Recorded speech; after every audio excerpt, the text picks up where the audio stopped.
everyone. Today we are super excited to welcome back one of our MBA alums, Scott Postel, with one of his colleagues, Bob Boyer. I'm going to have them introduce themselves in just a second. But today's discussion is going to be around careers in the triad, focusing on careers in aerospace.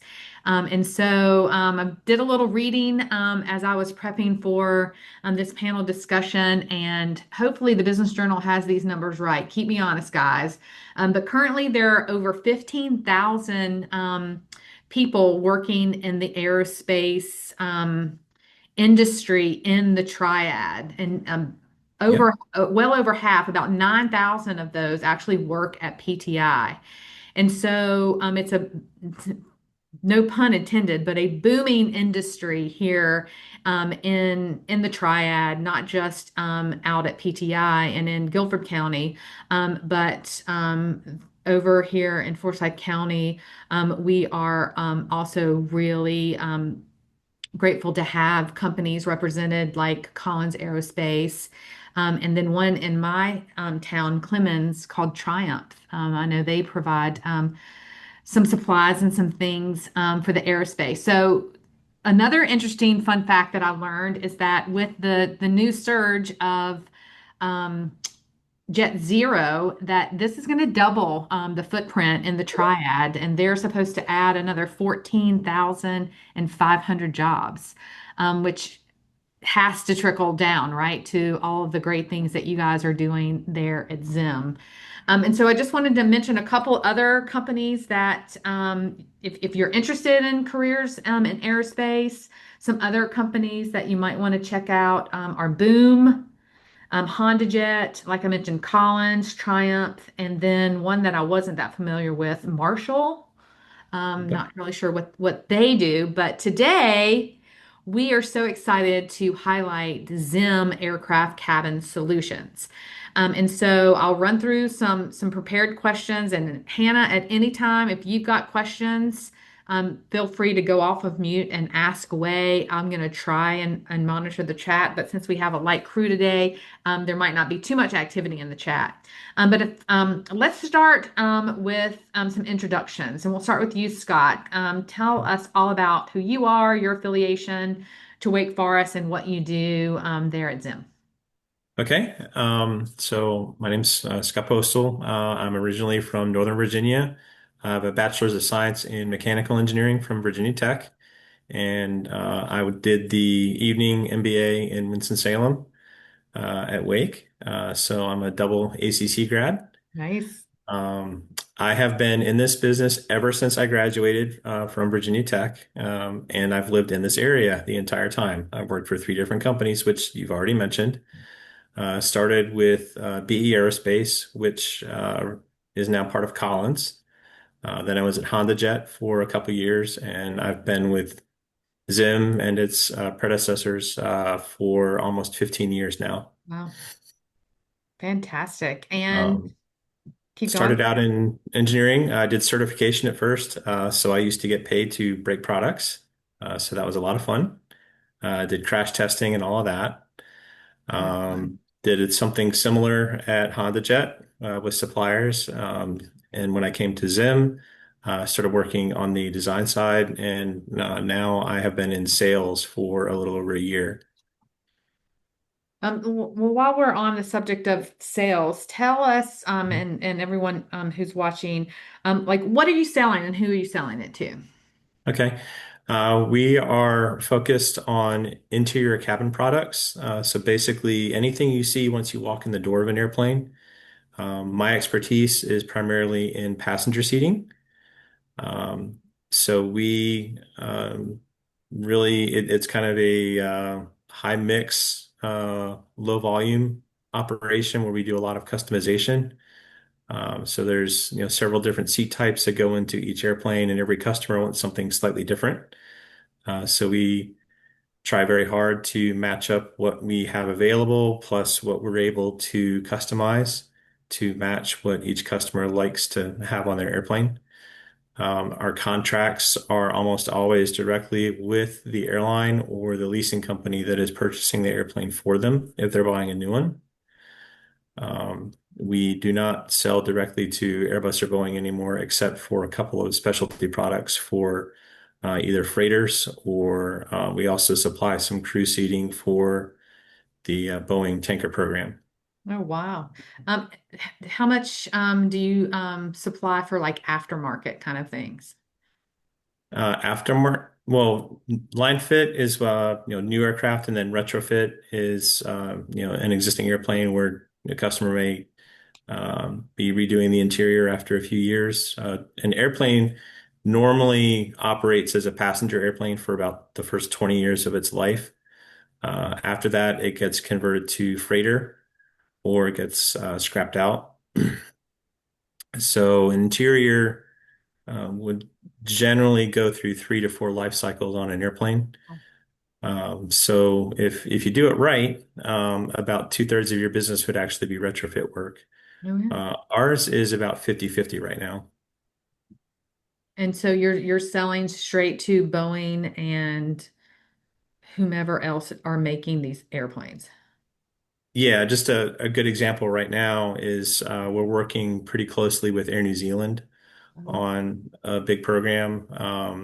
They have recently added some routes that go from Auckland all the way to New York direct. wow. Direct. And That's a yes, long way. it's a very long flight.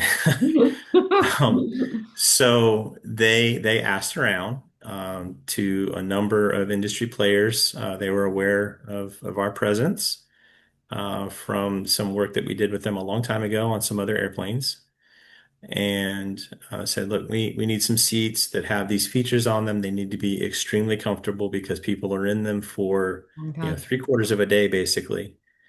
Um, and we'd really like to try to get something that's a little bit lighter than what we have now so that our operating efficiency for the airplane is a little bit better. Um, so we worked with them. Unfortunately, the program started right at the beginning of COVID. So it did get quite slow for a while, but we started delivering those seats this year, early Wow. this year. Wow.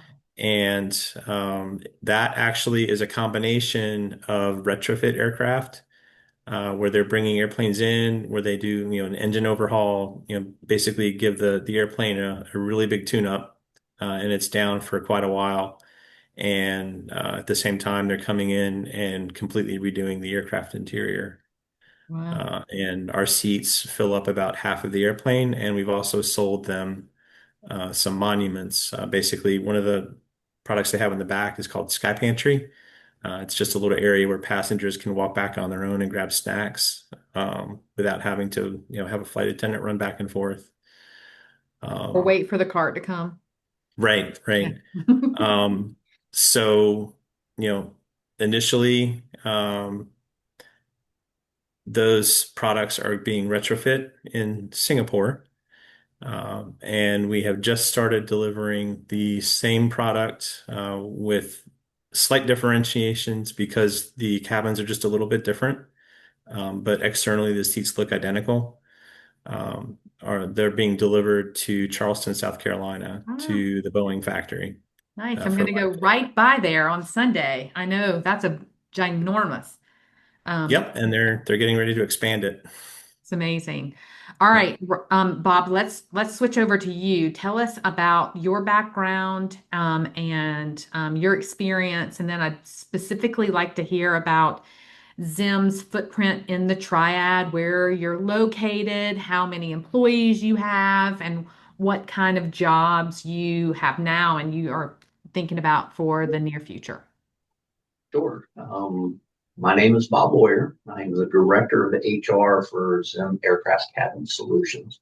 I have a very checkered past of how I ended up in HR. That is interesting. Started my aviation journey 38 years ago by joining the Air Force. Air Uh, Force, nice. I'm so an Air Force baby. I love it. I was a maintainer on C-130s. Joined directly after graduating college. Got my undergraduate degree from North Carolina Wesleyan. So traveled the world for the first 4 years in the back of a C-130. Had a great time. Uh, First tour ended, moved back home to North Carolina. I'm from Roanoke Rapids, in Yeah. Horry area originally. Went to work for Cessna Citation, doing maintenance on Cessnas. Shortly thereafter, I joined Timco. Yeah. Timco became HACO, which owned Cabin Solutions, and so I grew organically into this end of the business. We were later sold from HACO to Zim, thus the name Zim Aircraft Cabin Solutions. Got The it. entire time that I was working in maintenance, I was also in the North Carolina Air National Guard, and in 2006 took a position which is the equivalent position of an HR manager.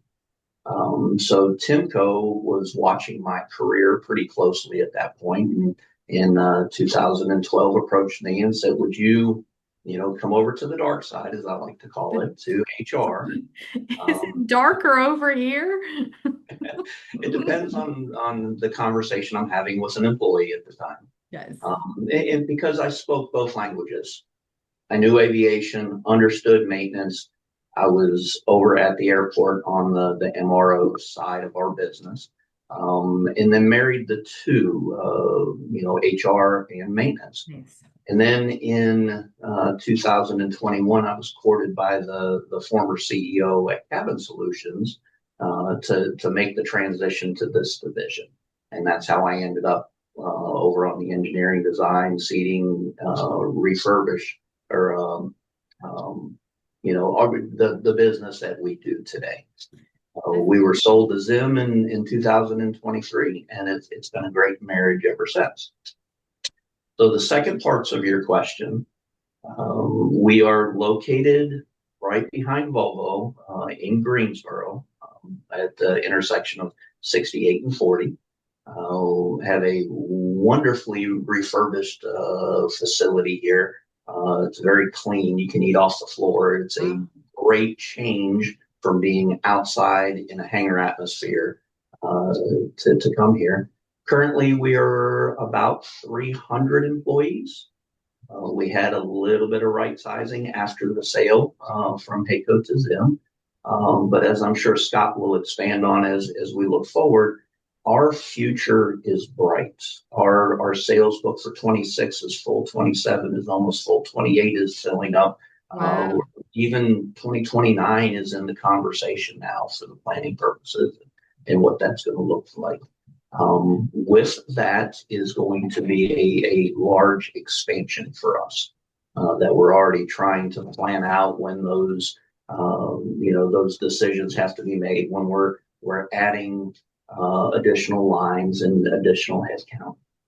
So a lot of work to do, but it's exciting work and it's a great place to be in or position to be in at the moment. Um, Jobs that we are looking for or will look for.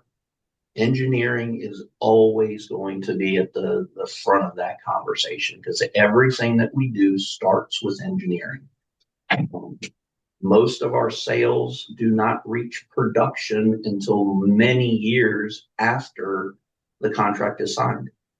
Engineering gets to work right away, but it's going to be 2, maybe 3 years until it goes into production and actually is installed on an aircraft. So engineering is going to be important. Within that engineering world, a lot of different disciplines are needed. Design engineers, mechanical and electrical are always going to be in demand. But Scott started off in certification. We do have a test lab. Certification is a large part of our business. Stress analysis is another niche within the engineering market that we look for. So basically, everything outside of a civil engineer has a need, or we have a need within our business. Outside of engineering, we do have all of the support staff on the professional levels that we need. FP&A is something that is going to continue to grow. Pricing is something that we're going to have a large footprint in as we move forward. Manufacturing engineering, right? The industrial engineers are an important part of our business. Industrialization events right now are something that we're focusing on in order to be ready for the uptick in business that is coming. Um, and then obviously the production staff. Production staff is going to have to grow. This is not an entry level industry from a production staff personnel. We need skill, we need understanding, we need blueprint reading. We need our production individuals to be entry level engineers, as I like to call it when I'm out recruiting them. They have to be able to think, they have to be able to execute and raise their hand when something's not right. Please, we want it to be right. Yes, 100%. Um, so we have a large need. We have a growing footprint, and that's not going away anytime soon. It's all sounds very exciting. So a couple of questions for you, Bob. You're manufacturing these things there behind Volvo off of 66. Correct. And and do you run three shifts? We do not. Currently, we have one shift. One shift. Oh, One wow. shift. We're 6:30 to 4 o'clock for our production staff. The rest of us work as needed, pretty much. The And what's majority of our professional staff is hybrid. It depends on what their workload looks like. It may be 5 days in a week in the office as needed, and then it may be just 2 days a week. and maybe Um, like with Scott, maybe he has to go to Auckland to fly on these airplanes and make sure the quality is perfect, right? I actually did go there to talk to them initially, first couple times. Very long trip, but nice. Very long. And Yep. so, Scott, but this one's more for Bob. Tell us what that partnership with like the local community colleges are looking like to help upskill some of these people. that is my bread and butter. I have had a great relationship with GTCC. Since it was right across the street from us at the airport, the aviation school. Um, Very good friends with the director of the aviation over at GTCC, and we have designed many programs over the years on back of napkins, literally sitting at lunch, figuring out how to upskill our workforce and meet our growing needs. Well, I continue that relationship now that I'm with Cabin Solutions. So currently, we're running in what we're calling an interiors class, where I have been able to manipulate the curriculum. I have trouble with that word, with the coursework, in order to make sure that the skills that they're being taught, yeah, fit our needs here. We have some management development courses that we're also using. I do have been doing tours for every one of their classes on site. Last Friday, we were speaking to all of the classes within the aviation program. That is my primary source for production level personnel.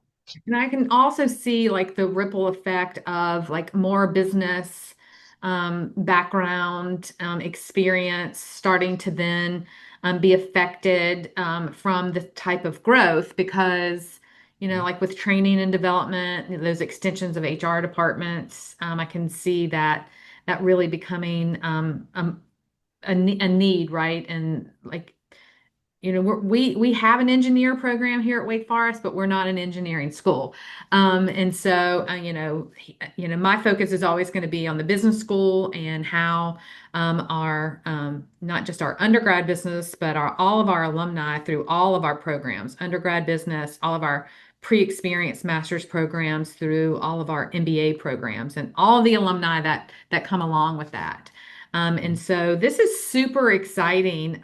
Just somebody who's from this area and is always rooting, right, for Winston-Salem and the Triad to continue to grow. It's heartwarming to see the growth and the need for more people instead of the other side of the coin that we sometimes hear in career services of all the massive layoffs that are going on.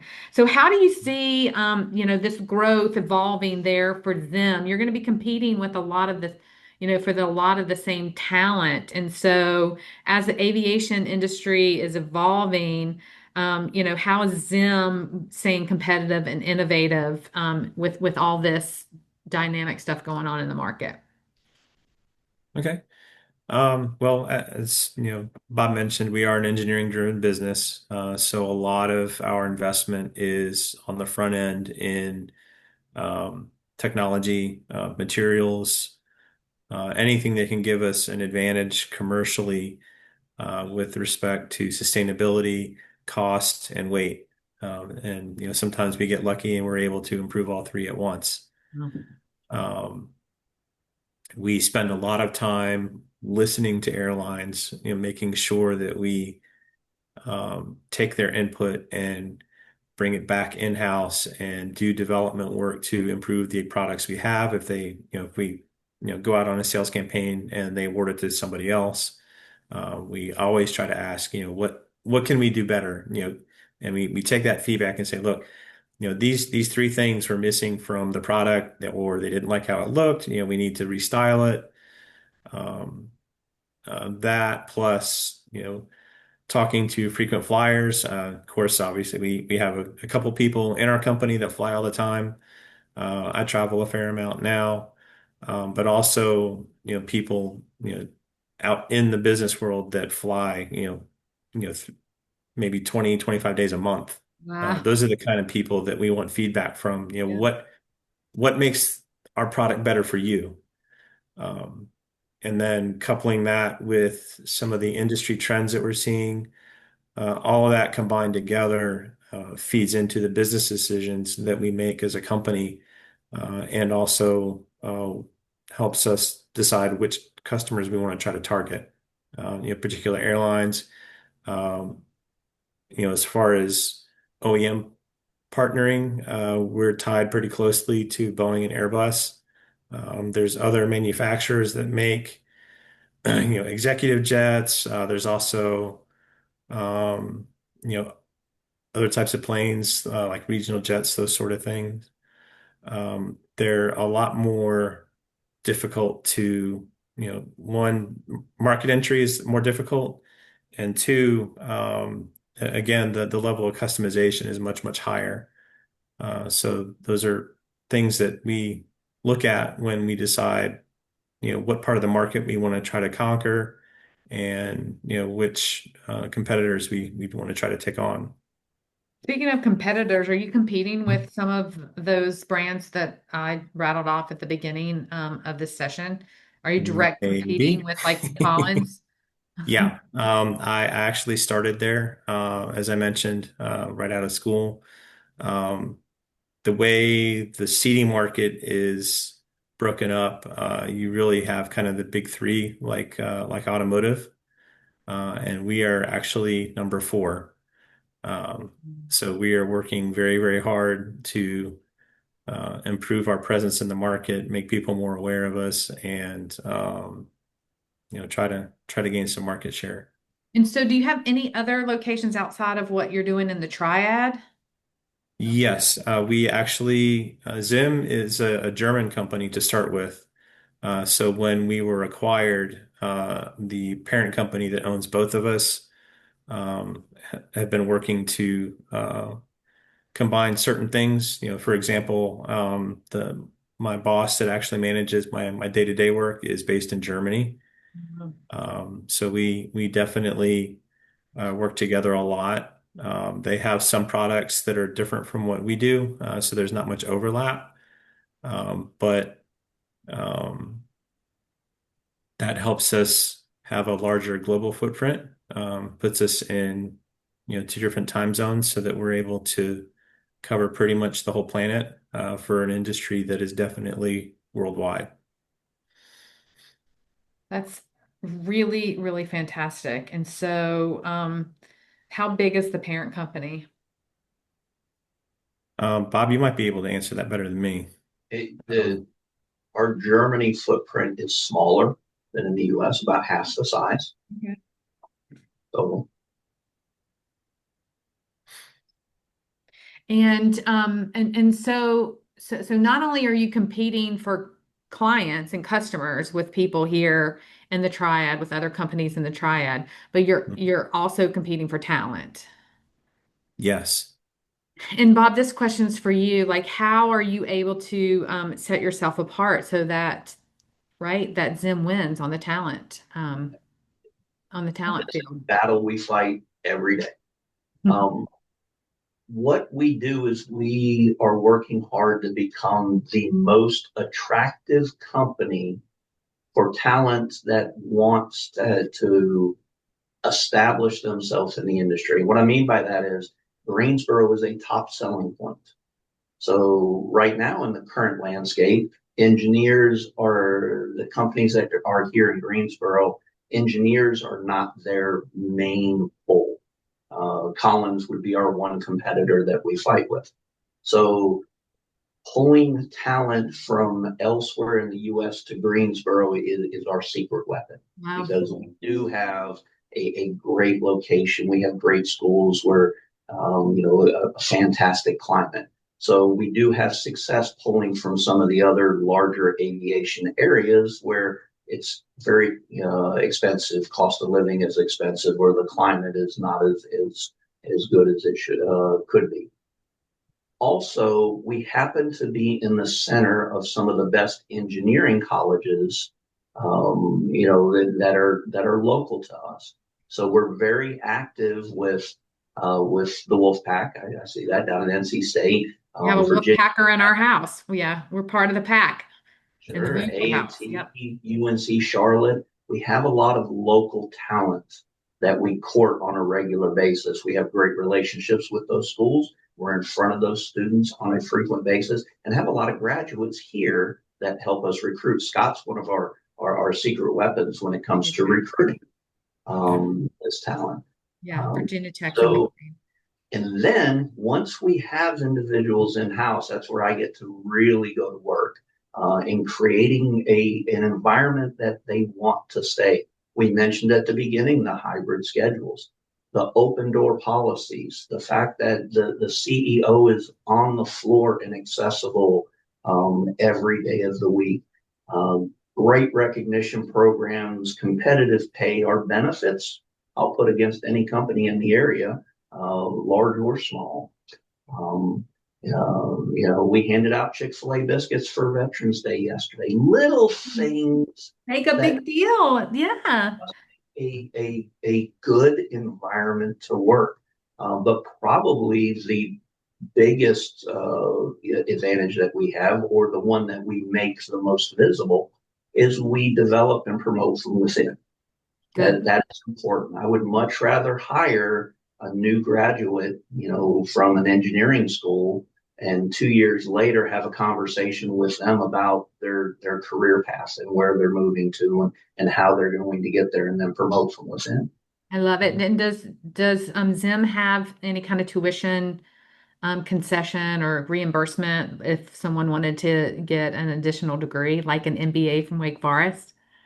For undergrad degrees, we go up to the IRS maximum every year as a tuition reimbursement Wow. expense.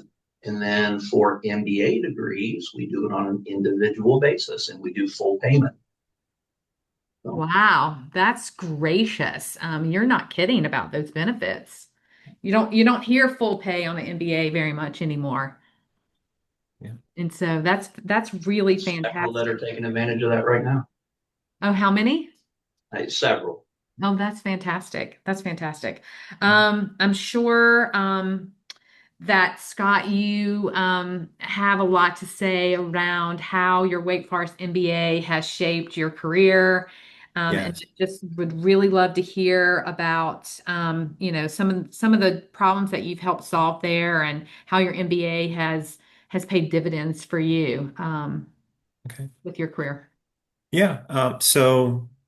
Um, I did take a few business classes as electives when I was doing my undergrad work.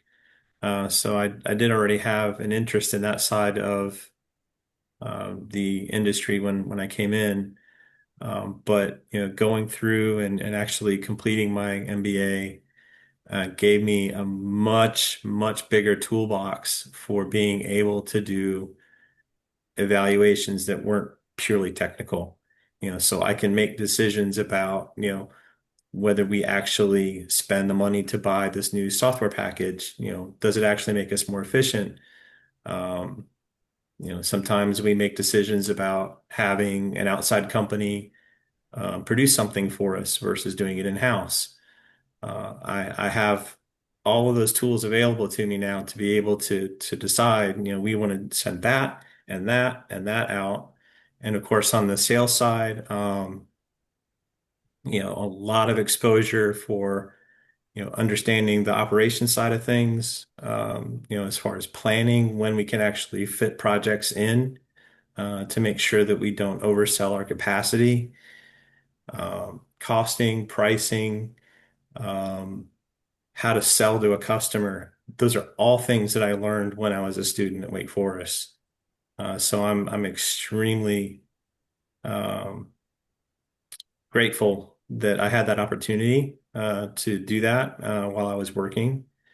And to have that available to me now has been a huge help in my career progression.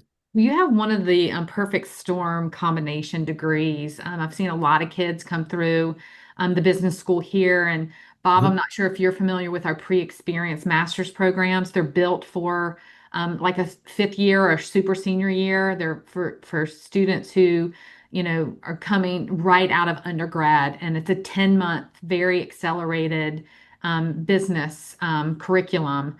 We have got three. We have an accounting, a master's in accounting, a master's in business analytics, and a master's in management that's built for liberal arts students. So we see a lot of engineers come through who have an engineering undergrad, and then they come and get one of those masters in management. And it's wicked how well those engineers do with our business, pretty intense and rigorous business curriculum.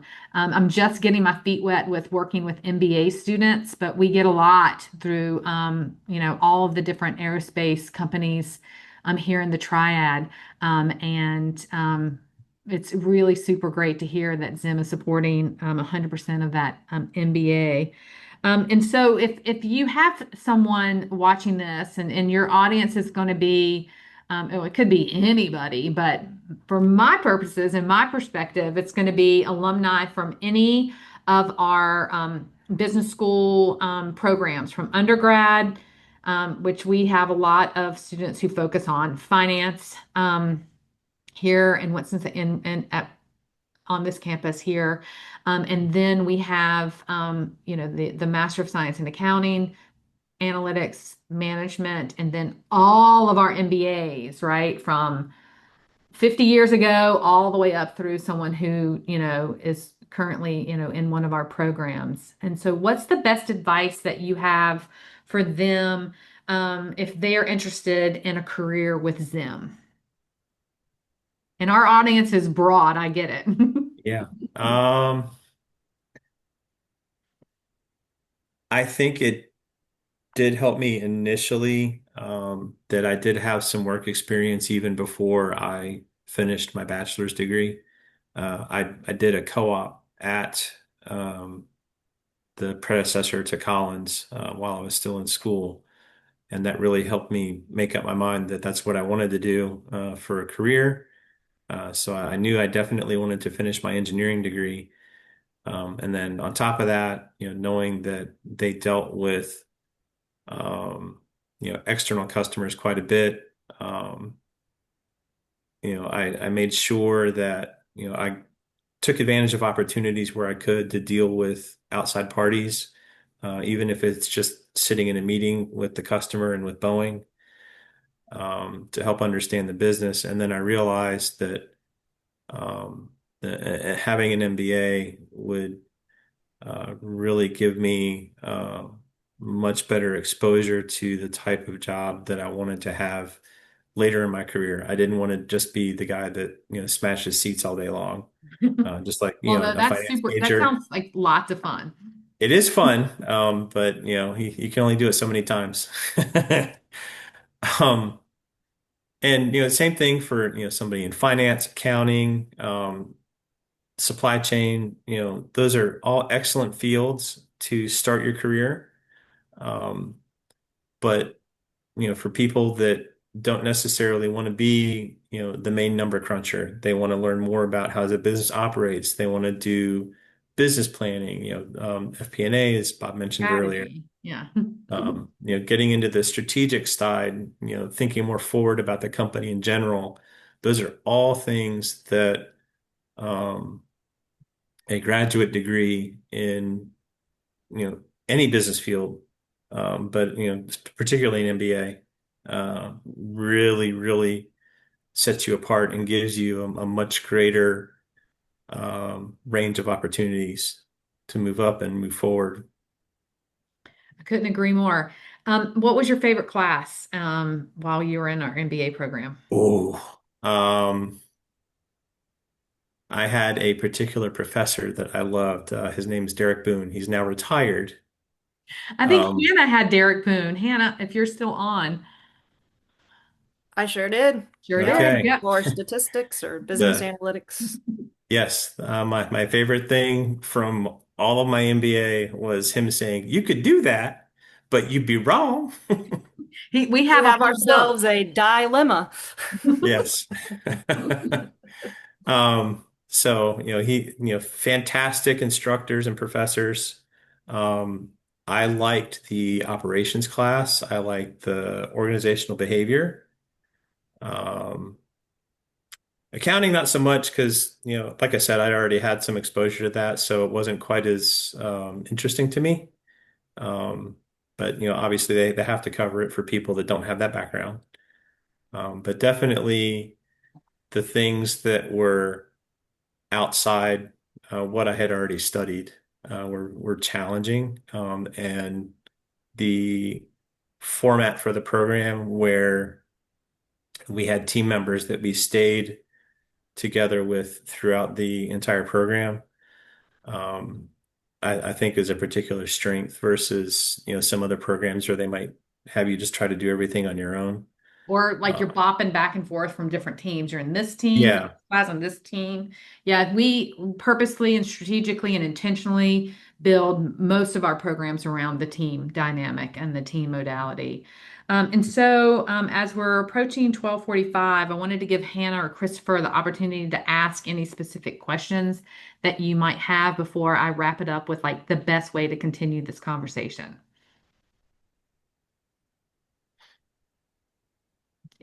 Yep, no questions. All right.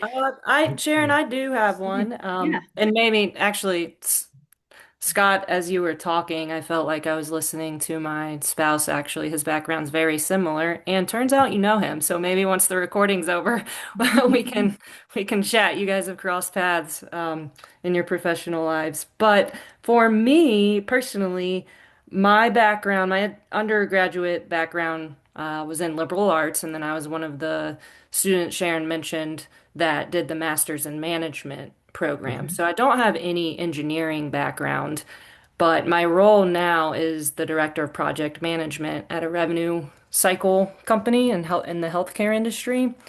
I know from many friends and my husband that project management is a crucial skill that's needed Yes. in this industry. So I was wondering if there are opportunities for folks that may not have that engineering and the technical background, but have project management skill set, customer contract management background, etc.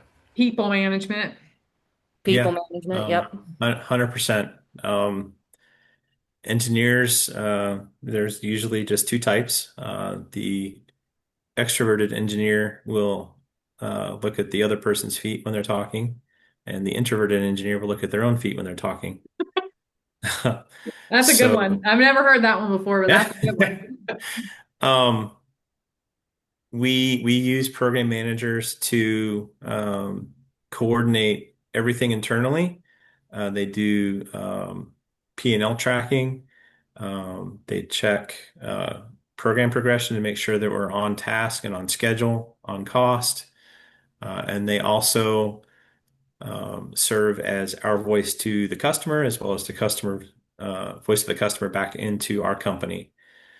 So once we get to the stage where we're actually in the customization phase and actually doing projects for actual products, they become crucial to the success of each project. Um, those people do not necessarily have to have the engineering background.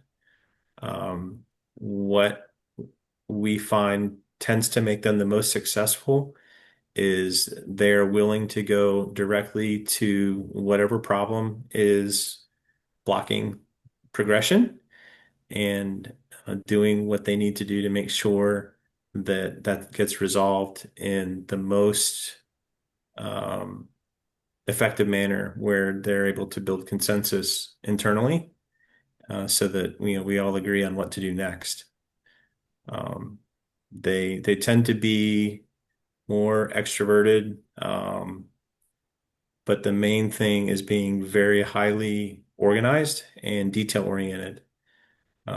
If you have those two things and you're willing to talk with people you may not know very well, that's really the three big things that you Mhm. need to have in your toolbox to be successful in that role. But yes, those are very, very critical positions for us.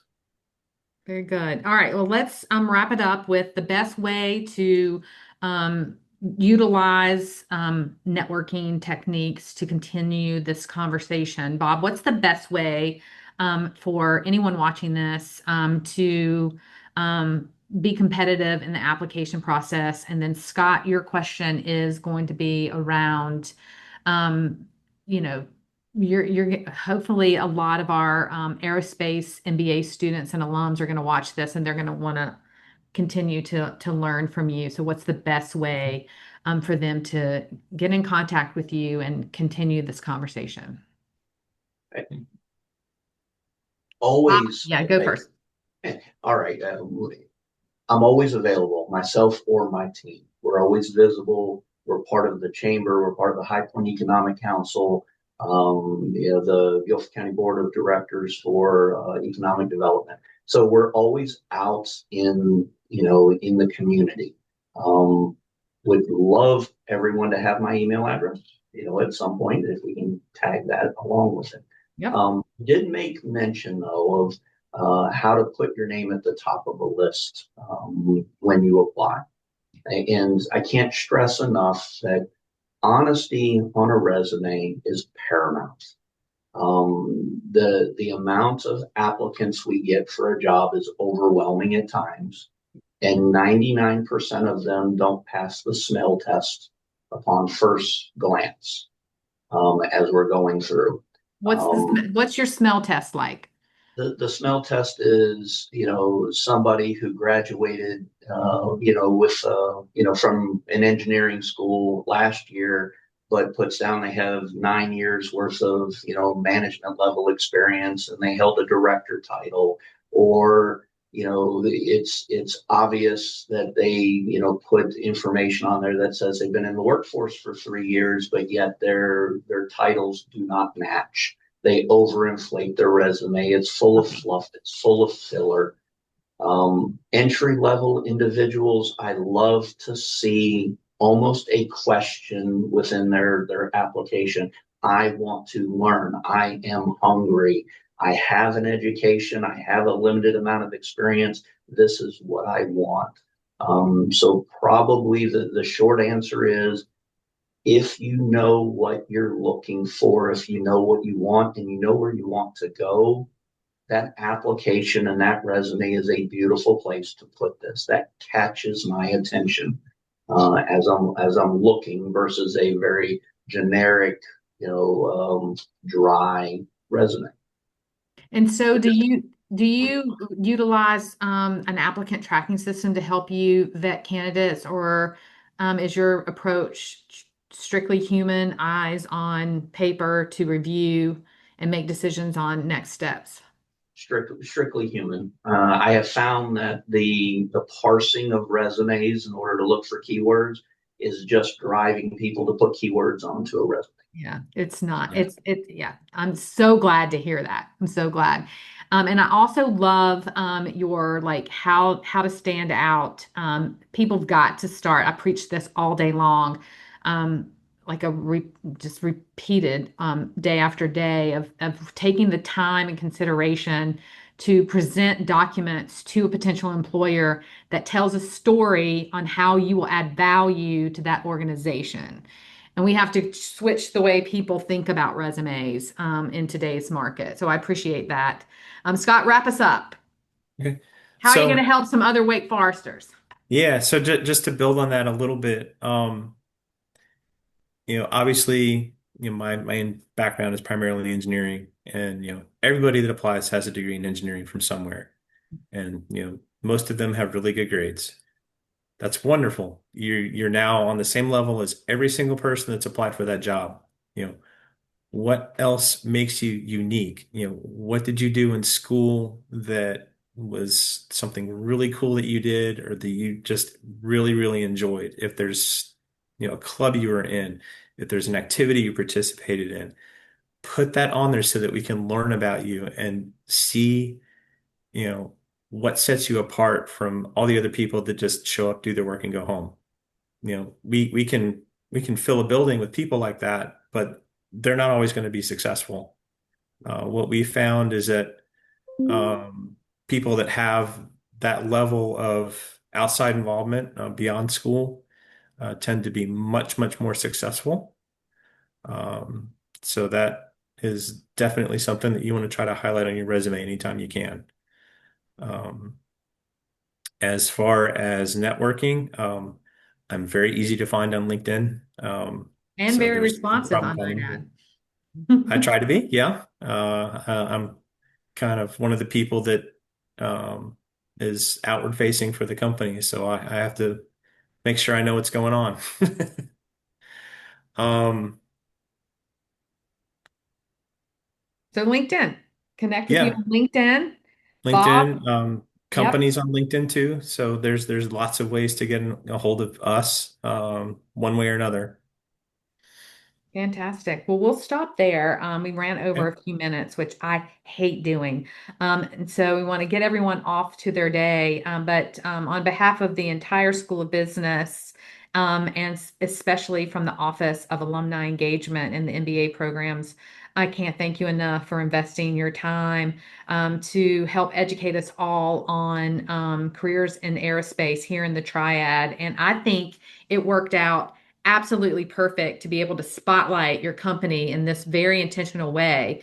It wasn't intentional at all. It was happenstance, right? That led us here today. But I've enjoyed learning about Zim, and I just really appreciate, like I said, the investment of time. So I'm going to stop recording now.